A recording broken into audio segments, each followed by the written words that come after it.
Next, long-term capital gain. Sorry, long-term capital ಅಂತ ಬರ್ಕೊಳ್ಳಿ. Long-term capital asset. ಇಲ್ಲಿ again sale consideration to 2,20,000 less indexed cost of acquisition. Indexed cost of acquisition. ಹೇಗಿದು formula? Indexed cost of acquisition. Cost of acquisition into cost inflation index of the year of sale divided by cost inflation index of the year of purchase. ಅದರಿಂದ 90,000 into 289 divided by 117 ಎಷ್ಟು ಬರಲ್ಲ? 300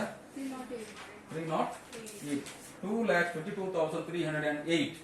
so ಇವಾಗ no expenses ಅಲ್ಲ, ಯಾವ್ದು incidental expense ಉಂಟಾ? ಇಲ್ಲ. ಅದರಿಂದ ನಿಮ್ಗೆ ಏನ್ ಬಂತು? -2,308. ಏನಿದು? -2,308 ಅನ್ನುವಂಥದ್ದು ಲಾಂಗ್ ಟರ್ಮ್ ಕ್ಯಾಪಿಟಲ್ ಲಾಸ್ ಅಲ್ವಾ? ಇದು ಲಾಂಗ್ ಟರ್ಮ್ ಕ್ಯಾಪಿಟಲ್ ಲಾಸ್. 82,800 ಅನ್ನುವಂಥದ್ದು ಶಾರ್ಟ್ ಟರ್ಮ್ ಕ್ಯಾಪಿಟಲ್ ಗೇನ್. ಈಗ ಟ್ಯಾಕ್ಸೇಬಲ್ ಎಷ್ಟು? 82,800. ಯಾಕೆ? The long term capital loss cannot be set of against the short term capital gain. ಆದ್ರಿಂದ ಏನ್ ಮಾಡಬಹುದು? Long term capital loss can be carried forward for the assessment, sorry, set off for the set off in subsequent assessment years. ಅದನ್ನ outer column ಎಷ್ಟು ಬರೀತೀರಾ ನೀವು? 82,800. ಇದನ್ನ ಹೇಗೆ ಬರೀಬೇಕು ನೀವು?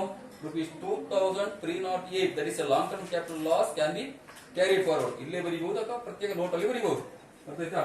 Next, income from other sources. Income from other sources. Income from other sources ಅದರಲ್ಲಿ number 1 interest on government securities ಎಷ್ಟ? 13,000. Interest on POSB account 2,000 less exemption ₹2,000. ಎಷ್ಟು ಉಂಟು ಅಷ್ಟೇ ಅಲ್ವಾ? ಅದನ್ನ ನಿಲ್. Next, income from units of UTI that is exempt. ಸರಿ ಅಲ್ವಾ? Income from units of UTI that is exempt. ಬೇರೆ ಇನ್ಕಮ್ ಉಂಟಾ? ನೋ. ಅದೆಲ್ಲ ETCಗೆ. ಬೇರೆ ಯಾವ್ದು ಇನ್ಕಮ್ ಇಲ್ಲಲ್ಲ? ಕೋಟ್ ಮಾಡಿ. ₹13,000. ಆದ್ರಿಂದ ಇನ್ಕಮ್ ಫ್ರಮ್ ಸ್ಯಾಲರಿ 6,78,100.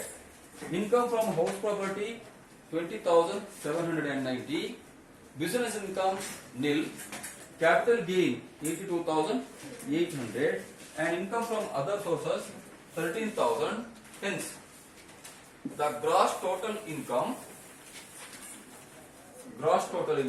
ಎಷ್ಟು ಅಂತ?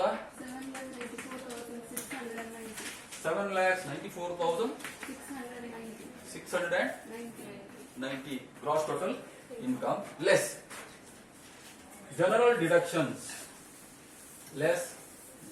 deductions under section 80. number 1 ATC ಇದೆ. ATC ಅಲ್ಲಿ ಯಾವುದೆಲ್ಲ ಹೇಳಿ? ಒಂದು ಡೆಪಾಸಿಟ್ ಇನ್ NSS ಅಲ್ವಾ? ಒಂದು NSS ಡೆಪಾಸಿಟ್ ಎಷ್ಟದು? ₹15,000. ನೆಕ್ಸ್ಟ್ ಆನಂತರ ಮುಗೀತಾ? ನೆಕ್ಸ್ಟ್ ಇಲ್ಲ ಯಾವುದು?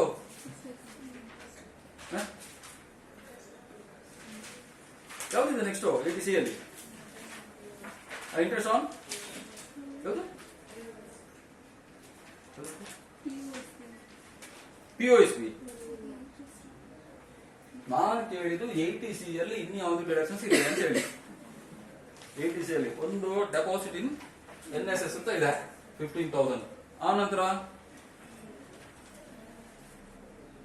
ಯಾವ್ದಿಲ್ಲ? ಯಾವ್ದಿದ? UTI ಇದು ಎಕ್ಸೆಂಪ್ಟ್ ಅಲ್ವಾ? ಯಾವತ್ತು ಎಕ್ಸೆಂಪ್ಟ್ ಡಿಡಕ್ಷನ್ಸ್ ಇಲ್ಲ ಅಲ್ಲ? ಯಾವುದು? ಯಾರೊಂದು ಹೇಳಿದ್ರಪ್ಪ, ನನಗೆ ಸ್ವಲ್ಪ ಹೇಳಿದ್ದು.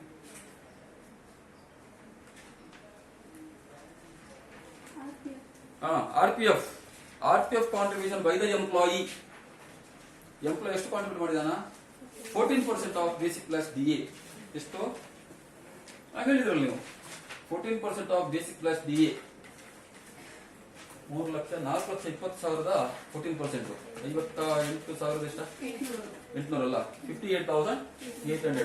RPF contribution by the employee 58,800. ಹೆಚ್ಚಿನವರು ಇದು ಬಿಟ್ಟು ಬಿಡ್ತಾರೆ, ಎಲ್ಲ ಗೊತ್ತಾಗುದಿಲ್ಲ ನಿಮಗೆ, ಗೊತ್ತಾಯ್ತಾ? ಸೊ ಒಟ್ಟು ಎಷ್ಟಾಯ್ತು ಇದು 73,800. Next deduction under which section? Next deduction ಯಾವ ಸೆಕ್ಷನ್ ಇದೆ? ATD, ATDD, DDB ಯಾವುದಿಲ್ಲ, ATG ಮಾತ್ರ ಇರೋದಲ್ವಾ? ATG number 2, ATG without limit ಒಂದಿದೆ, ಯಾವುದು? NDF, ಸರಿಯಾ? NDF ಎಷ್ಟು? 5,000. ವಿತ್ ಲಿಮಿಟ್ ಯಾವುದು? PJ ಚಂಡೀಗಢ ಎಷ್ಟು ಉಂಟು? 8,000 ವಿತ್ ಲಿಮಿಟ್. 8,000 ಫುಲ್ ಕ್ವಾಲಿಫೈಡಾ? ಗೊತ್ತಿಲ್ಲ, ನಾವು ಫೈಂಡ್ ಔಟ್ ಮಾಡಬೇಕಿತ್ತಲ್ವಾ? Long gross total income has reduced by the long term capital gain. No. Long term capital gain ಉಂಟಾ? ಇಲ್ಲಲ್ಲ. ಶಾರ್ಟ್ ಟರ್ಮ್ ಕ್ಯಾಪಿಟಲ್ ಗೇನ್ ಉಂಟಾ? ಟ್ಯಾಕ್ಸೇಬಲ್ ಅಟ್ 15% ಇಲ್ಲಲ್ಲ. ನೋ. ಆನಂತರ ಯಾವುದು? ವಿನ್ನಿಂಗ್ ಫ್ರಮ್ ಲಾಟರೀಸ್ ಇಲ್ಲ. ಆಮೇಲೆ all the deductions from ATC to ATU. ಎಷ್ಟಿದೆ deductions? 73,800 ಮಾತ್ರ ಇರೋದು, ಒಂದೆಲ್ಲ ಇರೋದು. ಬೇರೆ ಇನ್ನೂ ಡಿಡಕ್ಷನ್ಸ್ ಏನಾದ್ರು? ATTTA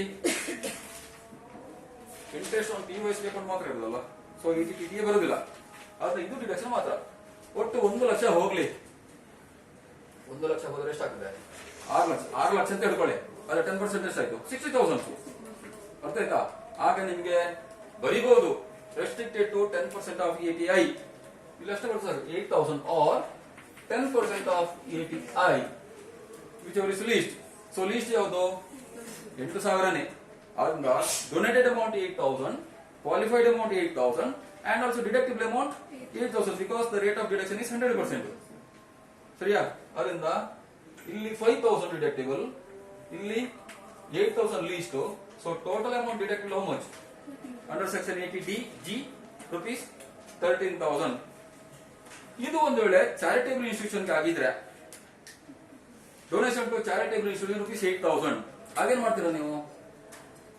donated amount 8,000, qualified amount is also 8,000, but the deductive amount 50% of qualified amount, not donated amount.